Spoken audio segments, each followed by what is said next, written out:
Bismillahirrahmanirrahim. Assalamualaikum warahmatullahi wabarakatuh. Kami mahasiswa dari Universitas Pamulang Tangerang Selatan. Video ini dibuat untuk menyelesaikan salah satu tugas kelompok di mata kuliah delik-delik khusus di luar KUHP. Dengan dosen pengampu Bapak Dadang Sumarna SH.MH. Kami dari kelompok 5 terdiri dari 4 anggota yang masing-masing membantu dalam memenuhi tugas ini. So, langsung saja inilah video presentasi dari kami. Oke, saya Cynthia Nur Utami. Di sini saya akan memandu video kali ini. Tapi sebelum kita membahas lebih lanjut, izinkan kami perkenalan terlebih dahulu.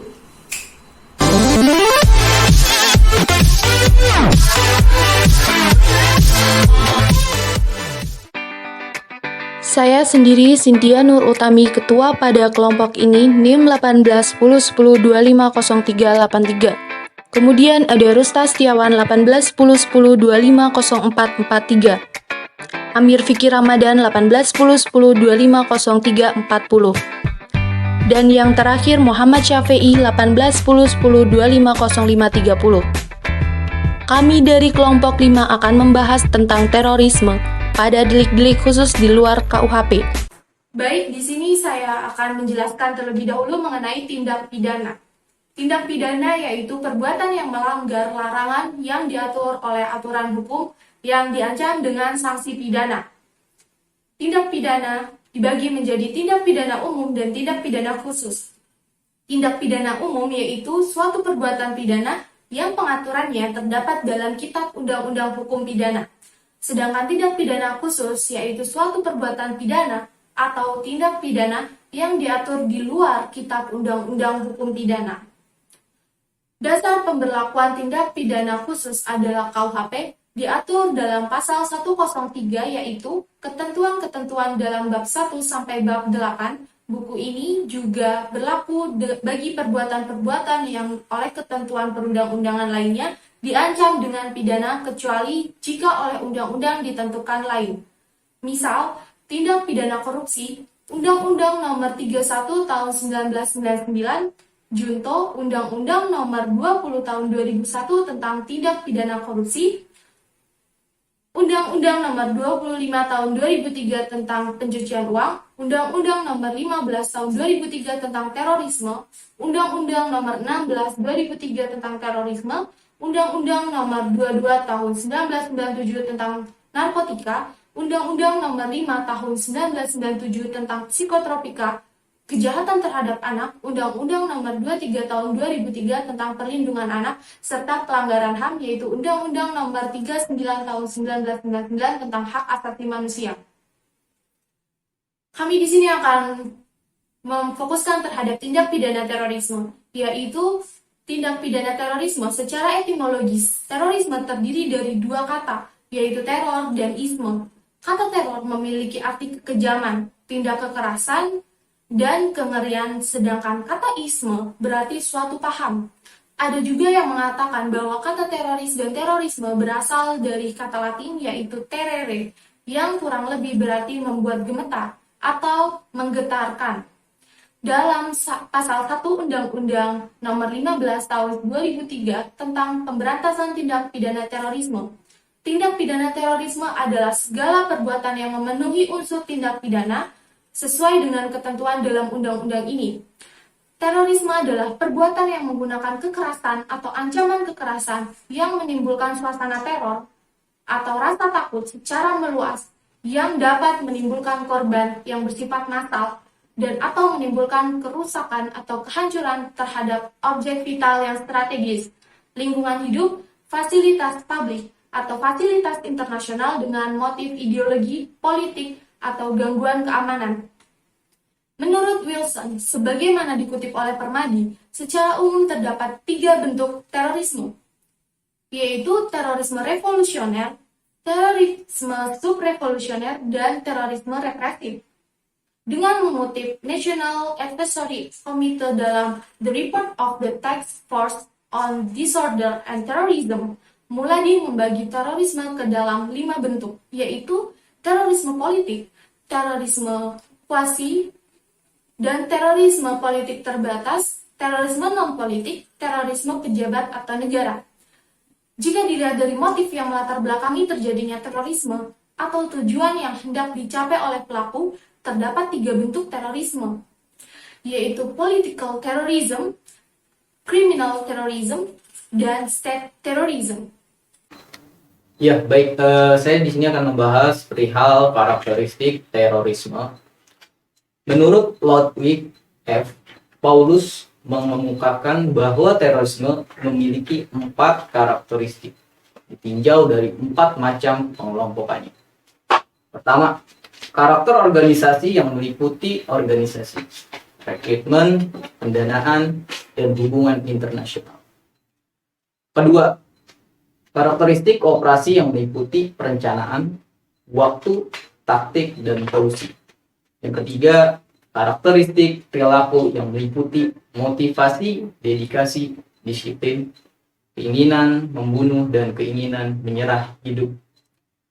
Ketiga, karakteristik sumber daya yang meliputi latihan atau kemampuan pengalaman perorangan di bidang teknologi, persenjataan, perlengkapan, dan transportasi.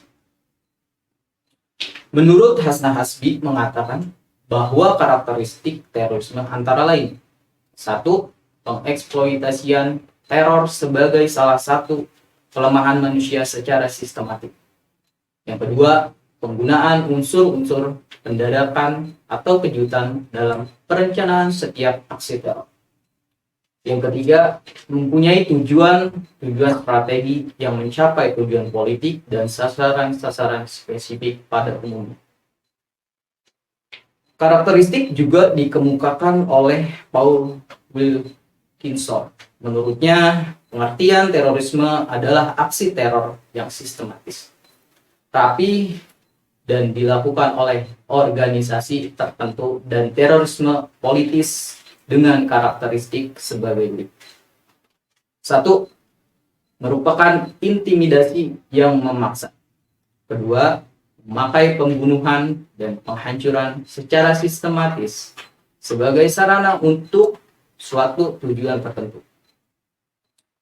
Yang ketiga, korban bukan tujuan melainkan sarana untuk menciptakan perang urat syarab, yakni bunuh 1 orang untuk menakuti 1.000 orang.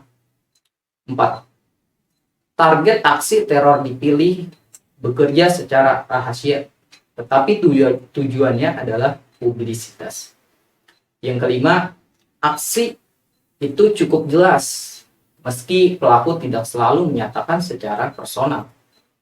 Di Indonesia sendiri, tindak pidana terorisme diatur dalam ketentuan pasal 6 Undang-Undang Nomor 15 Tahun 2003 tentang pemberantasan tindak pidana terorisme, bahwa setiap orang yang dengan sengaja menggunakan kekerasan atau ancaman kekerasan menimbulkan suasana teror atau rasa takut terhadap orang secara meluas, atau menimbulkan korban yang bersifat massal dengan cara merampas kemerdekaan dan menghilangkan nyawa dan berharta benda orang lain, mengakibatkan kerusakan dan hancuran terhadap objek-objek vital yang strategis atau lingkungan hidup atau fasilitas publik atau fasilitas internasional, dipidana dengan pidana mati atau penjara seumur hidup, atau pidana penjara paling singkat 4 tahun dan paling lama 20 tahun. Dengan ketentuan tersebut, berarti ancaman pidana terhadap pelaku teror sangatlah berat, karena maksimal pidana mati. Dalam Perpu Nomor 1 Tahun 2002 yang telah disahkan menjadi Undang-Undang Nomor 15 Tahun 2003 tentang pemberantasan tindak pidana terorisme, yang diatur sebagai dasar hukum dalam pemberantasan tindak pidana terorisme di Indonesia, menyebutkan bahwa yang dimaksud dengan tindak pidana terorisme sebagai berikut. Tindak pidana terorisme adalah segala peraturan yang menimbulkan unsur-unsur tindak pidana dengan unsur ketentuan undang-undang ini pada pasal 1 ayat 1. dalam Undang-Undang Nomor 15 Tahun 2003 tentang pemberantasan tindak pidana terorisme dinyatakan bahwa tindak pidana terorisme dikualifikasikan sebagai berikut. 1. Delik material yang terdapat dalam pasal 6. 2. Delik formil yang terdapat dalam pasal 7 sampai dengan pasal 12. 3. Delik percobaan pasal 13 dan pasal 15. 4. Delik pembantuan pasal 11 dan 15 dan 13. 5. Delik pernyataan terdapat dalam pasal 13 dan 15. 6. Delik perencanaan terdapat dalam pasal 14. Pasal ini dikualifikasikan sebagai delik material karena ditekankan pada akibat yang dilarang, yaitu hilangnya nyawa, hilangnya harta, atau kerusakan dan kehancuran. Walaupun yang masuk dengan kerusakan dan kehancuran lingkungan hidup adalah tercemarnya atau rusaknya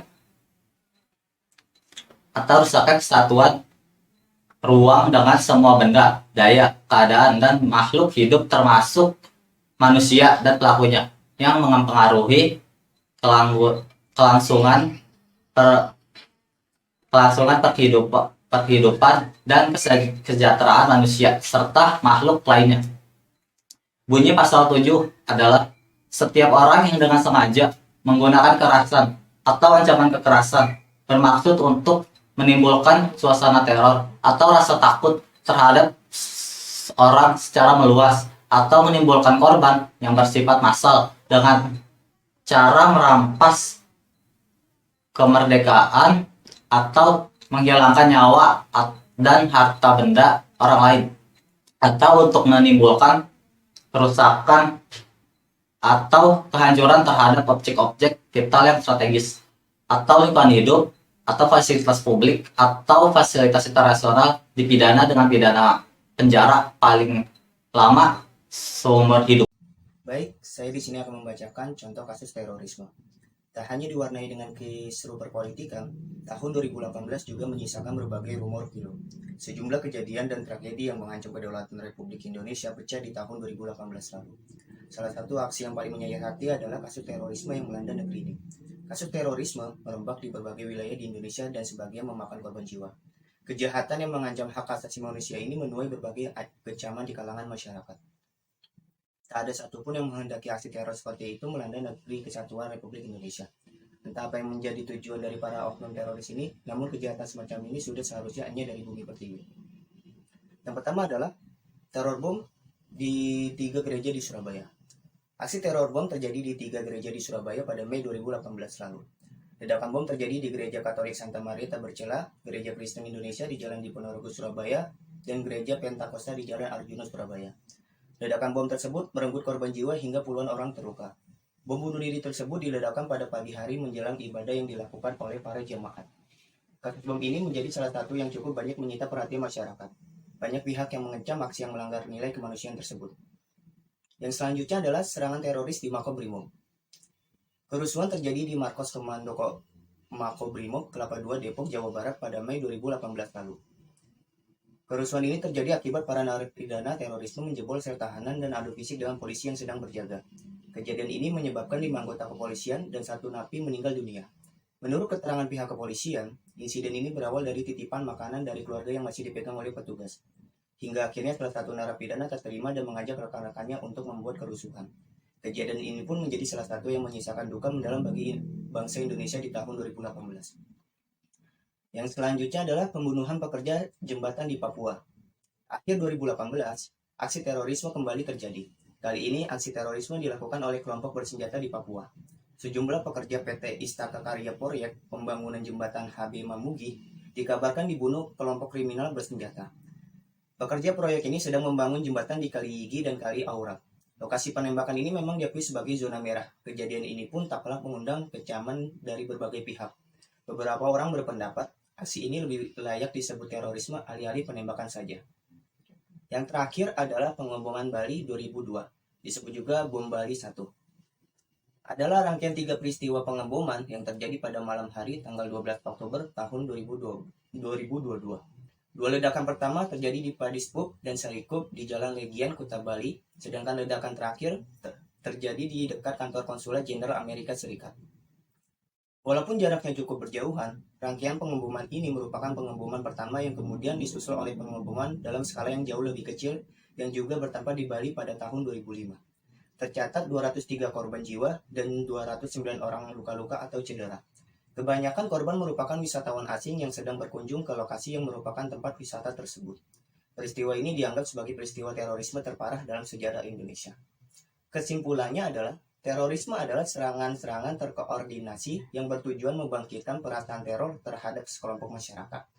Berbeda dengan perang, aksi terorisme tidak tunduk pada tata cara peperangan seperti waktu pelaksanaan yang selalu tiba-tiba dan target korban jiwa yang acak serta seringkali merupakan warga sipil. Sejarah tentang terorisme berkembang sejak berabad lampau, ditandai dengan bentuk kejahatan murni berupa pembunuhan dan ancaman yang bertujuan untuk mencapai tujuan tertentu. Perkembangannya bermula dalam bentuk fanatisme aliran kepercayaan yang kemudian berubah menjadi bentuk pembunuhan, baik yang dilakukan secara perorangan maupun oleh suatu kelompok, terhadap penguasa yang dianggap sebagai tiran. Pembunuh terhadap individu ini sudah dapat dikatakan sebagai bentuk murni dari terorisme dengan mengacu pada sejarah terorisme modern. Bentuk perkembangan dari terorisme itu sendiri, kini terorisme tidak hanya menjadikan kehidupan politik sebagai sasarannya, seperti pada awal kemunculannya, tetapi kini mulai merambah, merusak, dan menghancurkan sendi-sendi kehidupan manusia, yaitu menurunnya kegiatan ekonomi dan terusiknya rasa kemanusiaan, serta budaya masyarakat yang dinilai berbeda dan bertentangan dengan ideologi, kepercayaan, dan haluan dari kelompok teroris.